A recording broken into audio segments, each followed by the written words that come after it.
Siguraduhing basahin hanggang number 10 dahil siguradong ma-amaze ka kung paano ang mga katotohanang ito.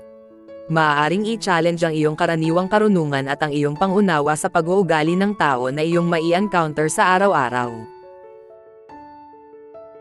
Ang mga tao ay mas malamang ipalagay ang kanilang sariling pag-uugali sa mga external factors at ugali ng ibang tao sa kanilang pagkatao.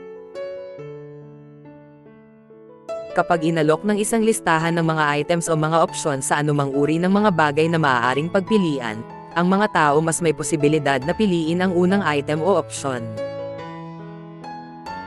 Lumilipad ang isip mo at least 30% sa bawat pagkakataon.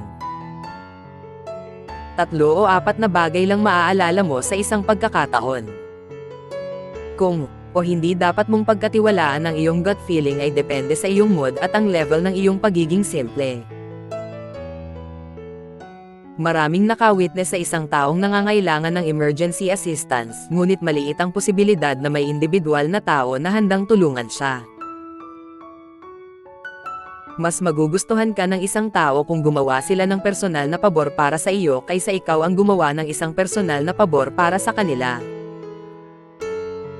Mas nasasabik ang mga tao sa isang inaasahang reward kaysa talagang makakuha ng isang reward.